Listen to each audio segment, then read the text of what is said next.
Hello boys and girls. Today Auntie Katie is reading Mr. Christmas by Roger Hargreaves.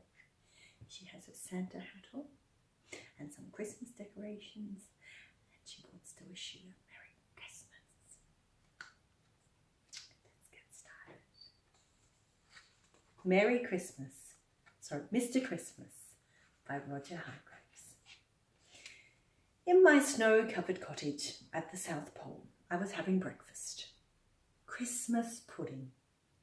That frosty morning, as I was popping the last piece of marmalade-covered plum pudding into my mouth, there was a knock at the door of Mistletoe Cottage. When I opened the door, I saw it was the postman. "Hello, Percy," I said. Come on in out of the cold." "Don't mind if I do," replied Percy. "There's a bit of a nip in the air today." "I've got a letter for you," said Percy. "And as it has a North Pole postmark, I suppose it's from your uncle." Everybody at the South Pole knows about my famous uncle. He lives at the North Pole. "Good old Father Christmas," I chuckled. "Haven't heard from him for ages." "Well," remarked Percy, "thanks for the warm-up. I had better be off now." There's Mr. Christmas, and there's Percy the postman. I think he's a penguin. I opened the envelope. "Dear nephew, ho, ho, ho," read the letter. "I hope all is well down there. We are busy as usual here, getting things organised for Christmas. Ho, ho, ho. Which is one of the reasons I am writing to you. Can you help? Each year I'm finding it more and more difficult to get round all those Mr. Men. There seem to be so many of them all over the place, and I was wondering if, this year, as a big favour to your old uncle, you could stand in for me. Ho, ho, ho. Hoping you can help, your ever-loving uncle." There's Mr. Christmas reading Father Christmas's letter. That very evening, I put through a long-distance call to North Pole 253. "Hello!" "Ho, ho, ho," chuckled a rather deep, rumbly voice at the other end of the telephone. "Father Christmas speaking. Ho, ho, ho." "Hello, Uncle," I said. "Your letter arrived this morning and I'd love to help." "Oh, good for you, ho, ho, ho," the voice rumbled in my ear. "If you have a pencil and paper, I'll give you Mr. Men's names and addresses. Ho, ho, ho."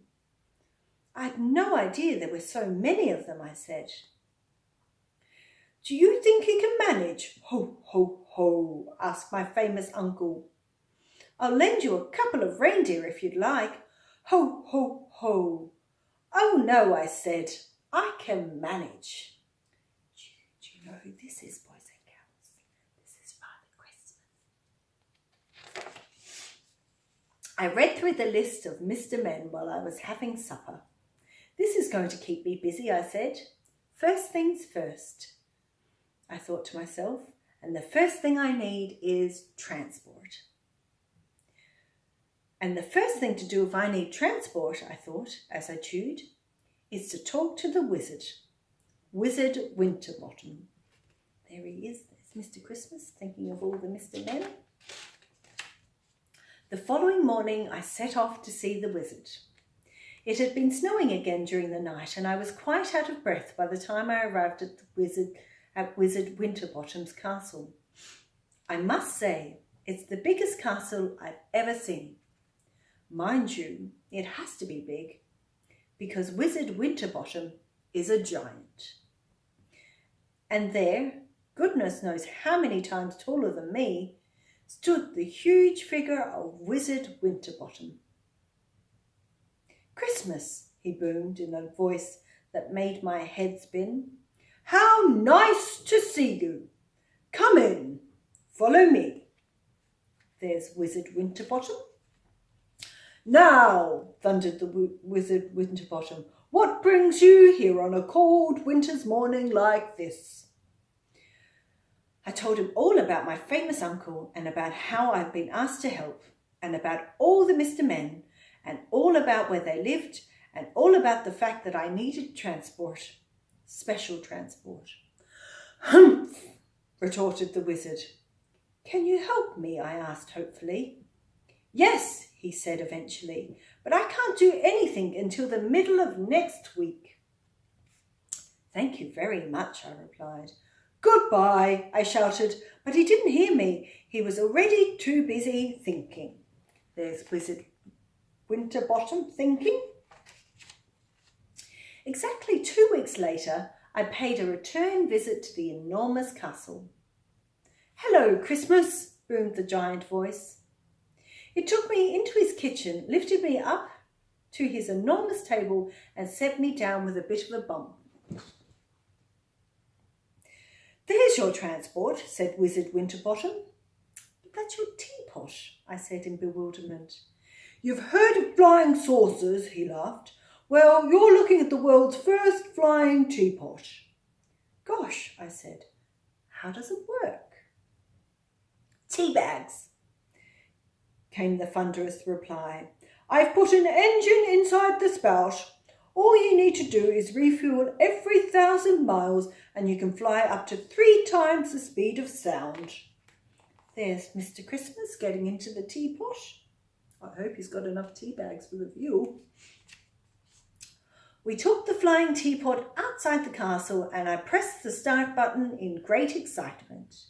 I zoomed right around the South Pole in no time at all and I landed safely back at the castle.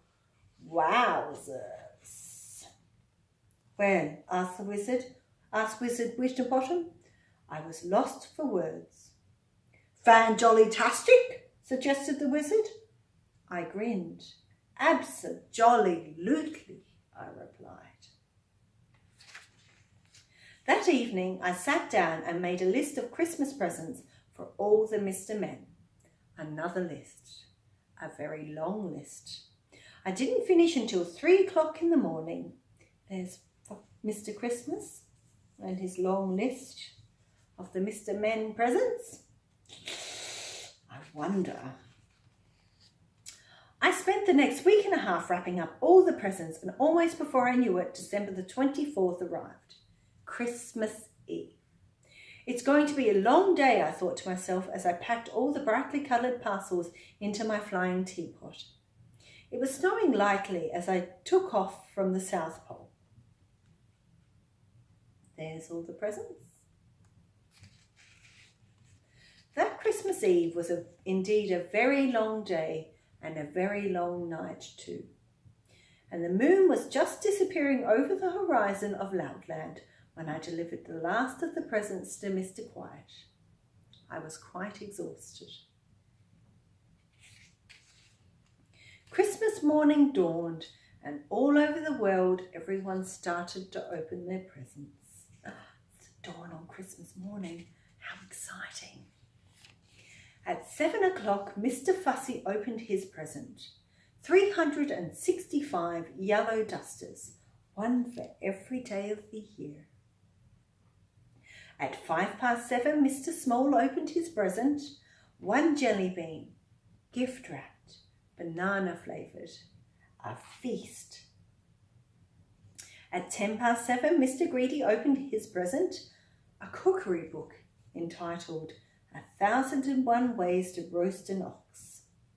Mr. Greedy licked his lips and rubbed his tummy. Oh, they're all getting such great presents, aren't they? 7:15, Mr. Tall opened his present. Socks. Striped socks.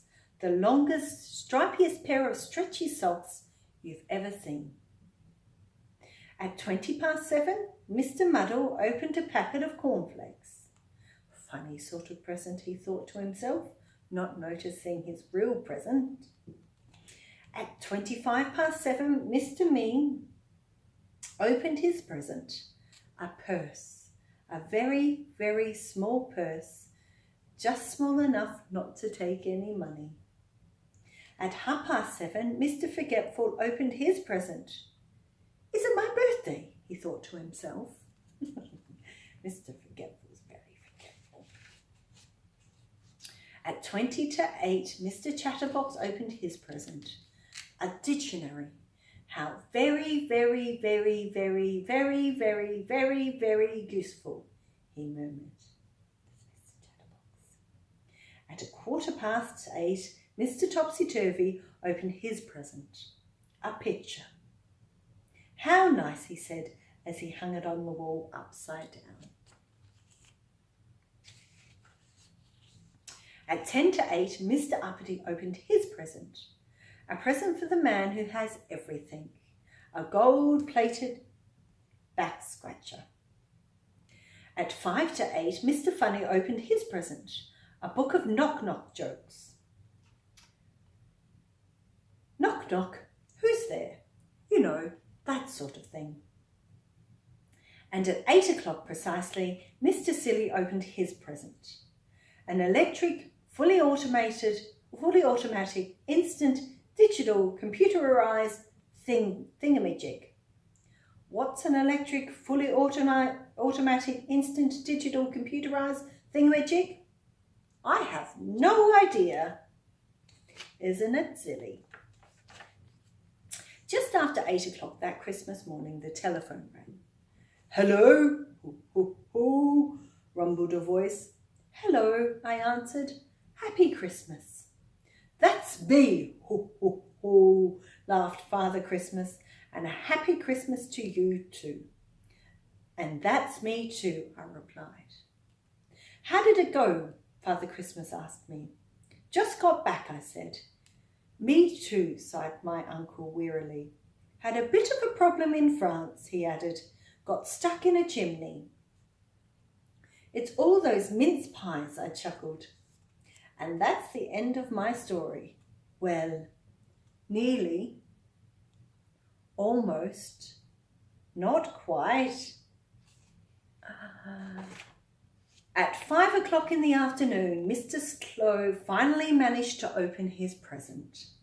5 o'clock in the afternoon was the time, and the day, New Year's Eve. Mr. Slow, he's so slow. Mr. Christmas by Roger Hargreaves.